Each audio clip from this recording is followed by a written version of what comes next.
Hello students, I have made this video for revising the chapter metals and non-metals, and this video will be very useful for you, and here I have covered all the important topics in this chapter. The first one is the physical properties of metal. The important physical properties of metal are metallic luster, malleability, hardness, conductivity, melting point, and ductility. Metallic luster means the shining surface of the metal. The metal in its pure state are having lustrous behavior, and the best example are gold and silver. The next property is malleability. The ability to be beaten into thin sheet is called malleability. Gold is the most malleable metal. Here, beaten means we are hammering a block of metal and it is then converted into its sheet form. Metals are harder and this hardness may vary from one metal to other. And there are few exceptions like sodium, potassium and lithium that can be cut with a knife. When we are looking at the conductivity of the metal can easily conduct electricity and heat. Copper, silver are good conductors of this heat and electricity, but there are few exceptions like lead and mercury. They are not enough conductive in nature. Metals are having high melting point, and this melting point may vary from metal to metal. And cesium and gallium are having low melting point that can be melt in our palm.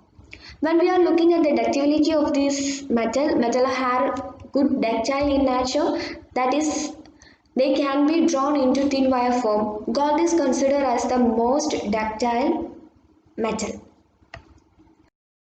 When we are looking at the properties of the non-metals, if the non-metal is in solid form, they are brittle and soft. They are not malleable or ductile. There are few non-metal which shows metallic behavior. The iodine is lustrous. Diamond and graphite are the allotropes of carbon. The diamond is the hardest naturally available material, and graphite having a layered form that can conduct electricity easily. These are the important chemical properties of the metal. The reaction with oxygen, water and acid. When we are looking at the reaction with oxygen, metal react with oxygen to form metal oxide. Here you can see that copper which react with oxygen to form its corresponding oxide. Metal oxides are basic in nature, but aluminium, zinc oxides are amphoteric in nature. Metal oxides are insoluble in water, but sodium potassium oxide dissolve to produce alkali. When we are looking at the reactivity of the metal towards the oxygen, sodium and potassium which react vigorously with oxygen, and aluminium, zinc and lead, they are already covered with an oxide layer, so there will be no further oxidation for aluminium and zinc. The silver and gold are not enough reactive towards oxygen, or they are inert towards oxygen. When we are looking at the reaction of the metal with water, metal react with water to form metal hydroxide and hydrogen. Here metal oxide, hydroxide and hydrogen is produced. Here in this reaction you can see that potassium which react with water to form potassium hydroxide, hydrogen, and here energy is also liberated because the reaction is exothermic one. When we are looking the reactivity of the metal towards water, sodium and potassium that can react violently with water. Magnesium react with hot water.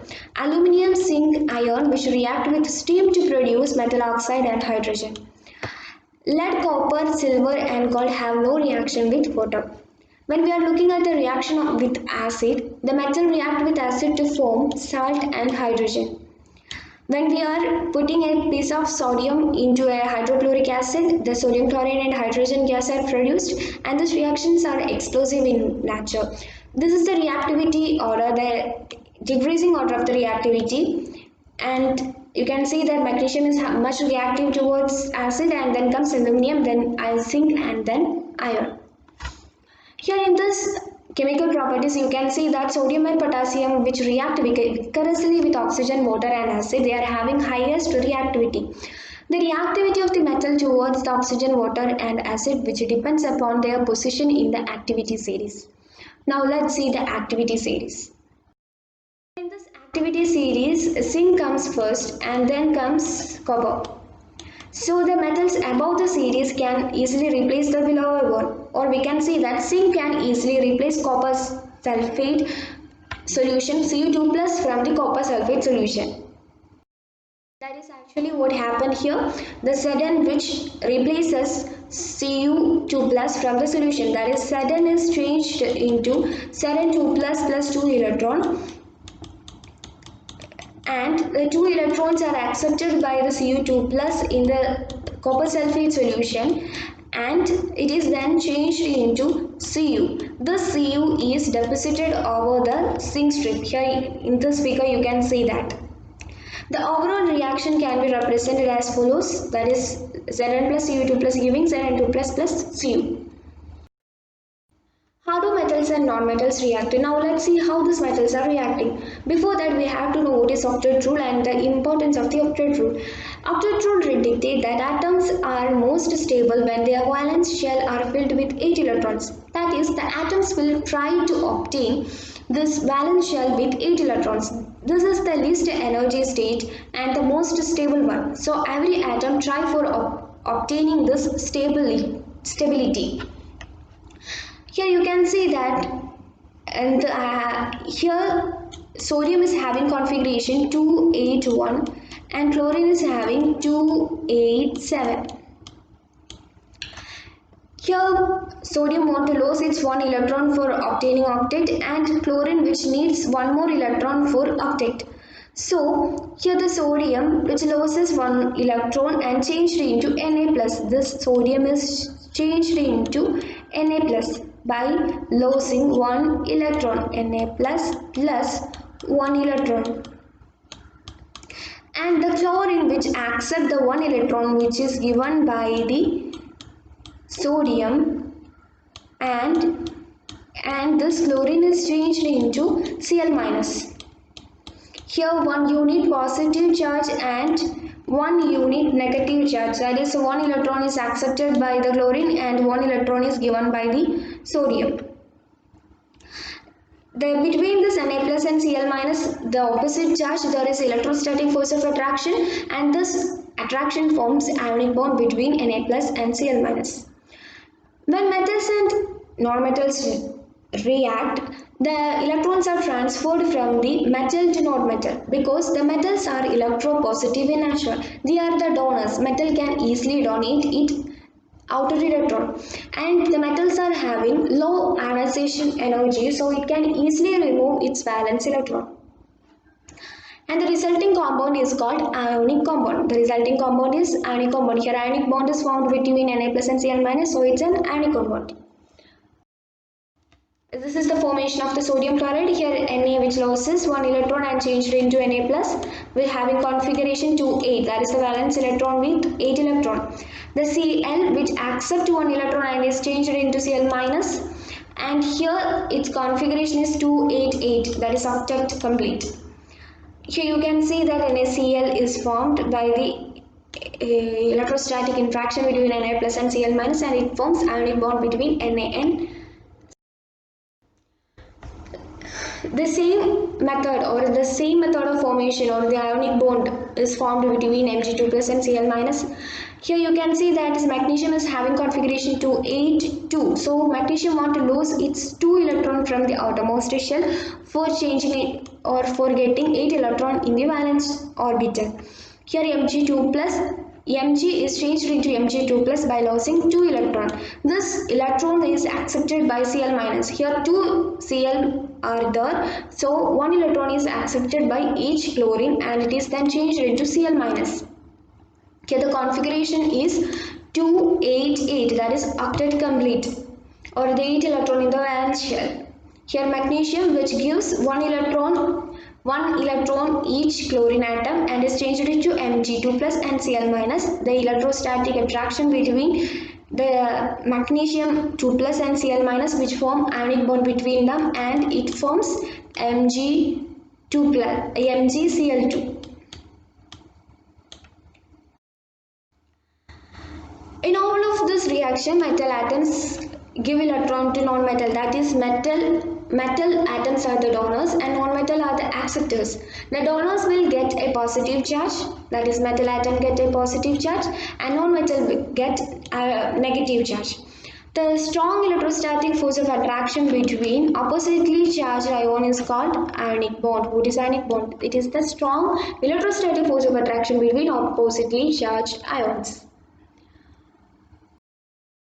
Now let's see the important properties of ionic compound. Ionic compound are hard and brittle. Hard and brittle. They are having high melting and boiling point too.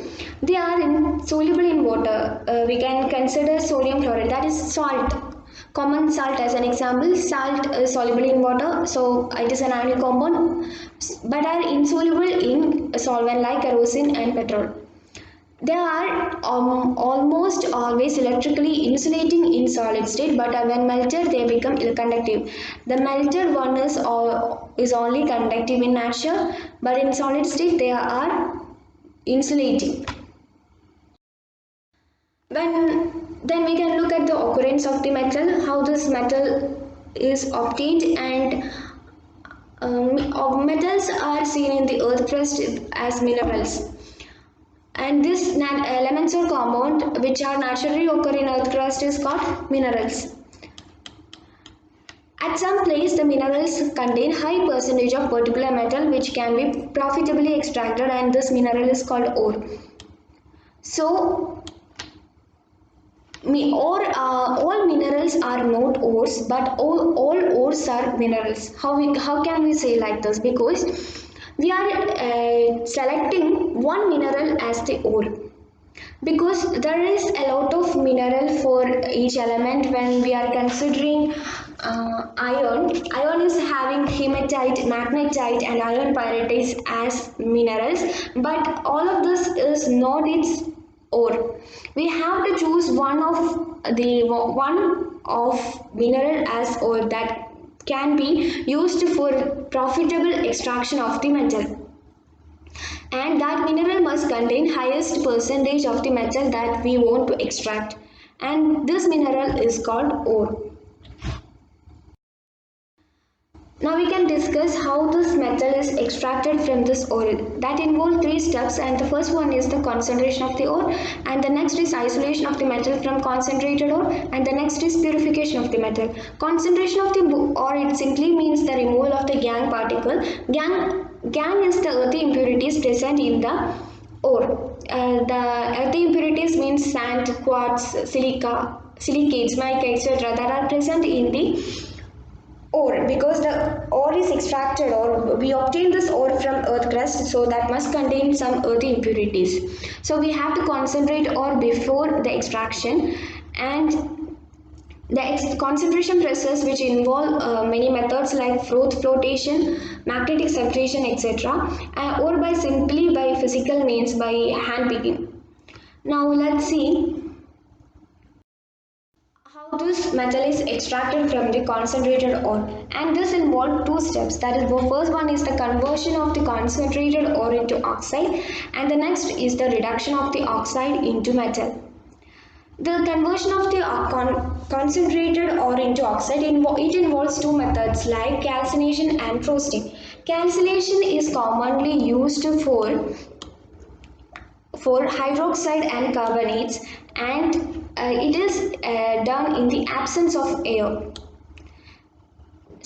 Where the roasting, which is used for sulfide ore, which is converted into oxide or sulfate when heated in a regular supply of air, that is in presence of air. Calcination is in absence, where roasting is in the regular supply of air. These are the two methods for the conversion of the concentrated ore into its oxide. Then later this oxide is reduced into corresponding metal. For this reduction, various processes can be used and is called pyrometallurgical process, and the examples are metal chemical reduction, auto reduction, displacement method and electrolytical method. Based on the reactivity, metals are classified into metals of low reactivity, metals of medium reactivity and metals of high reactivity. We can see how these metals of low, medium and high reactivity are extracted from their ore. Extraction of the metals of low reactivity. Mercury is a low reactive one and its ore is called cinnabar. It is a sulfide ore, so we studied or we have already told you that the sulfide ores are oxidized or they are changed into their oxide form by using roasting, that is heating in the presence of air. Here we are heating it in the presence of air and it is converted into their oxide, and this oxide on further heating gives the mercury. This is the method for the extraction of the mercury. It is the self reduction between HgS and HgO which produce mercury. The next one is the copper from C2S. This is also a sulfide ore. So we are using roasting method, that is heating in the presence of air to produce its oxide. In the next step, partial oxidation of Cu2S and subsequent reduction is taking place for obtaining copper in this step, and this is called auto reduction. This is also called as auto reduction. Auto reduction. Now let's see the extraction of the metals of medium reactivity. Zinc is an example of the metals with medium reactivity. The sulfide ore of the zinc is converted into oxide by using roasting, and the calcination is employed for the carbonate ore, and both this sulfide and carbonate is then changed into their oxide form. Later this oxide of the zinc oxide is then changed into metal or the zinc by reduction with carbon or by reduction with coke. Coke is used. Coke is used for the reduction of the zinc oxide into zinc or for obtaining metal from its oxide. So now let's see the extraction of the metals of high reactivity. So electrolytical method is used for the extraction of the metals of high reactivity, that is sodium and aluminum that are having high reactivity, and electropositive elements of group 1 and 2 which are found as their chlorides or oxo salt, which is converted into chloride later, and their electrolysis is done in fused or molten form. The metal ions are deposited at negative electrode cathode.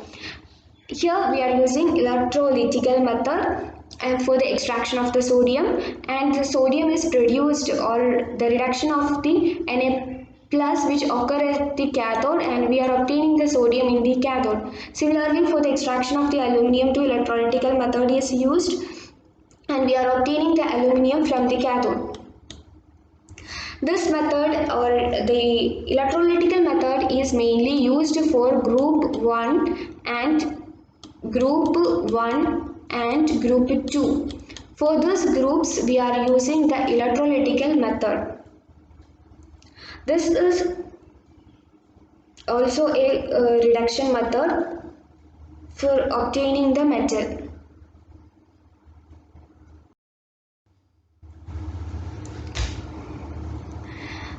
Next one is the refining of metal. We have already concentrated the ore and then we oxidized into their oxide form, and we have obtained the metal from the oxide, but we have to purify the metal thus obtained by the reduction of the oxide into metal.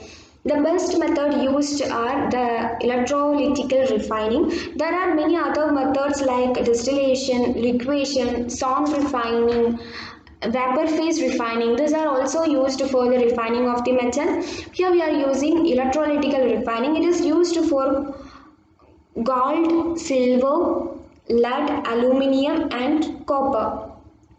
Here in this process, impure metal is taken as anode as impure metal, and cathode is selected as the pure metal.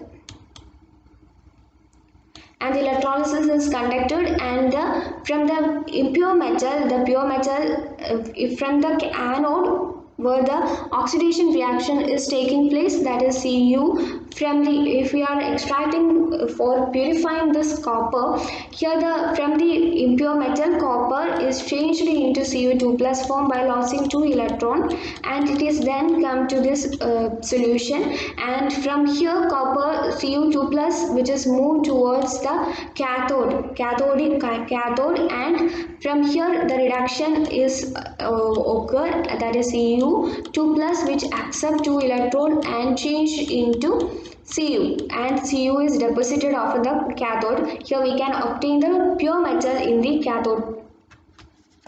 These are all about the refining of the metal. Now see the corrosion. Corrosion is the process which involves the chemical destruction of metal as a result of its reaction with gases, moisture present in the environment. It is the chemical destruction, and the examples are corrosion of iron, it is called rusting, and tarnishing of the silver, development of green coating on copper and bronze. These are the common examples for the corrosion. So preventative measures for preventing this corrosion, and the suitable measures for this prevention are painting, oiling and greasing. The next is galvanization. It is a protection of steel and iron by coating them with thin layer of zinc. Zinc is coated for the protection. This is called galvanization. And the next is the alloying, making alloy. And the next is by electroplating, coating a less reactive metal like chromium for the protection. This is called electroplating. The students, these are the important topics that is in this portion, that is metals and non-metals. I have covered all those important portions in this video, and I will sure that it will be very useful for you. Thank you students for the listening.